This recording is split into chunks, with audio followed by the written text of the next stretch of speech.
So hello, afternoon, evening, whatever, slimy furtlers. Here we are again with a new train that's come today. Very first order from the Model Centre, or TMC. They had a thing on Facebook where it said, "Oh, for today only, special offer on a DRS Class 20." So I've been after a Class 20 for a while. And for a brand new Bachmann Class 20, the price was alright. So here we go. Ordered Saturday afternoon, nothing happened with it Sunday. Packed and dispatched Monday morning, arrived Tuesday morning. For a first order, I'm giving that a 10 out of 10. Packaging was very nice as well, so no damage whatsoever. Came in the post, so yeah, pretty nice. So yeah, I've been after a Class 20 for a while because I have the Bachmann FNA nuclear flask, and those were phased out in the early, sort of, I don't know, they were gone by 2015 as far as I know, but I wanted an appropriate train to pull it, and this is an appropriate train to pull it. Well, to be fair, there should be two Class 20s pulling it, but I'm not. Yeah, whatever. So I also had another parcel come from Rails of Sheffield because they sent me a discount code. So I grabbed myself a couple of post vans to go with all the other posty stuff I've been getting recently. But back to the Bachmann Class 20. As it's a Bachmann, it's I knew it would be good quality and it's brand new. So Bachmann stuff, I've had zero problems with Bachmann stuff, and I've got a lot of Bachmann stuff, and that's why, because zero problems, and they're more expensive than Hornby, but end of the day you get what you pay for. It's like I said, the Cura scale are quite expensive considering compared to both Hornby and Bachmann, but you certainly do get what you pay for with them. It's like I said, that my Class 60, I love it.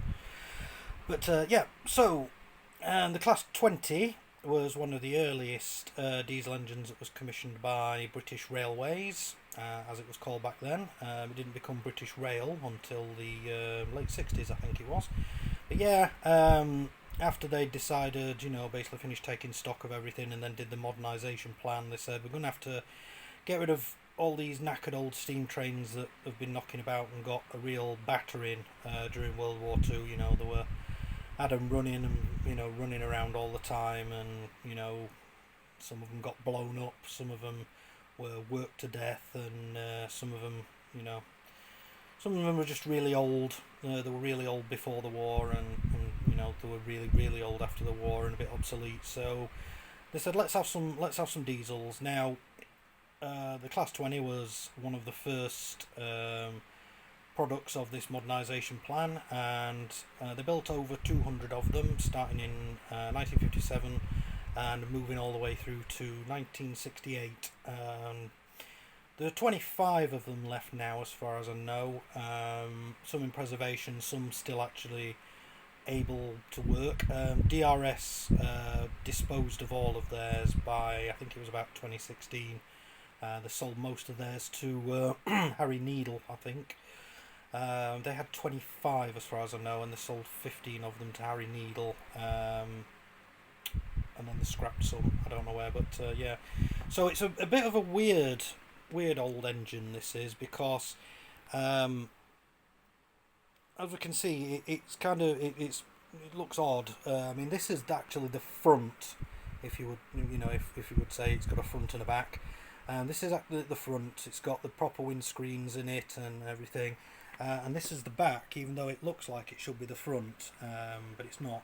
It's because at the time that they were looking at this, the people designing it wanted to design something fairly quick, and something that would be quick and cheap that they could get on the rails to start replacing the old steam trains. And the only kind of design experience that they had to draw on was the design and layout of old steam trains, and the design of certain American, and even in America today, their trains still, their diesel power and stuff like that still kind of looks like this a lot. It has you know, basically a cab at one end, and you know, and then the engine just on a big deck like that. But yeah, that is the layout.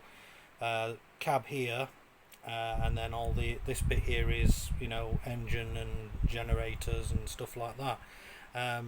It can go both ways, obviously. You know, this is the front, but it can go with this end forward, because there are small windows in the, as you can see there, like on old steam trains, so that you can look out and see the front. But the problem with that is you can't see directly in front. You can only see down the sides, which isn't too bad if the train is going in that direction and you're pulling things behind you, because at least then you can look and see whether things are still connected, you know, down the train.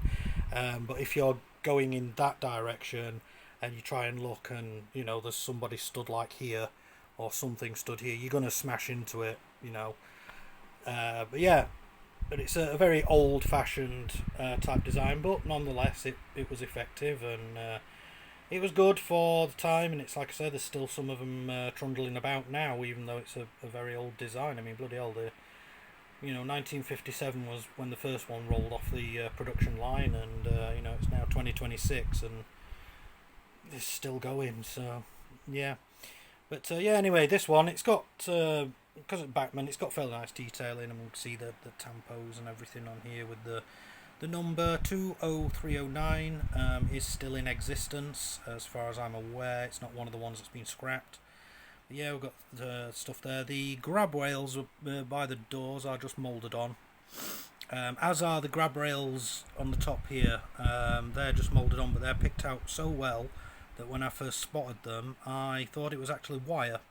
I thought, oh, a wire grab rail. See, this is how you can tell it's a very old-fashioned design, because most trains don't have this, or well, British and European don't have this. There's no need for somebody to be walking along the footplate here, and or the running board or running plate or whatever you want to call it, holding on to this. There's absolutely no need for that. Whereas to a certain extent on steam trains there was, but it wasn't recommended, you know. So yeah, we've got grills and everything on the top here. We've got a nice grill with a fan in it, although the fan does not rotate, and I don't think it does when you digital this thing either, although like I say, I won't be digitaling. Other than that, the roof detail is just a bit flat and blank. It doesn't matter. The paint on it's quite nice. Well, I said paint, it could actually just, yeah, it is. I think it's just blue plastic. It's self-coloured plastic, you know, blue plastic.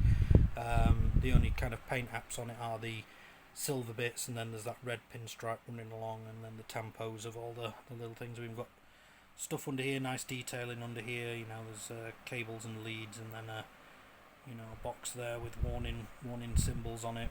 Bogies don't have anything on there. Just come around the this end, we've got lights on the buffer beam.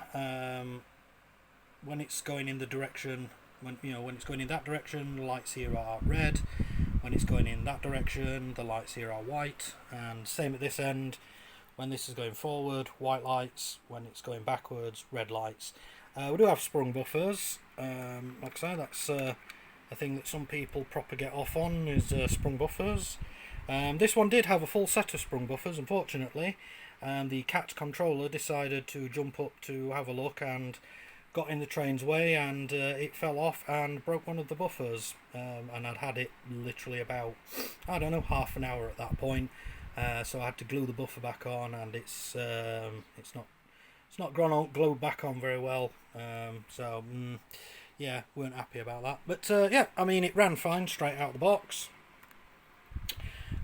which I was expecting. It has a motor, centrally mounted motor with 2 drive shafts.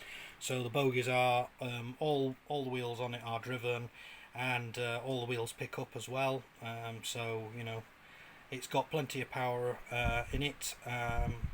The lights in the cab also come on as well, I forgot that. There is a set of switches underneath for you to flick on and off, and to change it into day mode or night mode. At the moment it's set to day mode, I think. Comes set as day mode default. I haven't fiddled with any of the switches. But you do get some accessories as well in the bag, which is in the box here. We have a little accessory bag. You can sort of see it at the back there, with snow plows and some vacuum pipes and stuff like that in it. It has a coupling pre-fitted at the front. You can remove that if you want. Another coupling pre-fitted at the back. That's the way it should be. And then, you know, if you want to, fit vacuum pipes and stuff to it, you can do. I might pull the coupling out of here and then fit all the pipes and cables and stuff in there to make it look nice. But yeah, let's send it off on an adventure then. I don't have the thing that I want it to pull out. That's still packed away. But yeah, so yeah, we power up and as you can see the cab lights up. And being as it's a proper 5-pole motor, we're at 30%, and look how nippy it is at 30%. Push it up to 50, and it gets even nippier. I haven't dared yet put it up to 100% because something tells me it'd come round this corner and go flying because it's that fast. I'll just drop it back. I mean, this is the thing there. I mean, I'm turning this knob down here, and we're at 10% there. You can see 10%. That's got a nice crawl on it. Yeah, I mean, it is making the buzzing noise because it's an electric motor, so buzzing noise is to be expected. Just knock it up there, and we're at 20%. That's an acceptable speed for 20%. It's nice. So I'll say it also has flywheels in it as well, and I have tested the flywheel effect. I'll give it some power, and then all we'll do is we'll stop it when it gets to this bit. Ready now? See, look, it went its own length just from flywheel momentum. That's pretty good. I've got to admit. I mean, I expect the performance to drop slightly when I put a load on it. You know, when I hook some wagons and stuff up to it. But yeah, it's well worth it. I mean, the discount code and whatever and the special offer that was from TMC was pretty good. This was £120. I can't remember what their regular price is. I think their regular price is about 150 or something like that.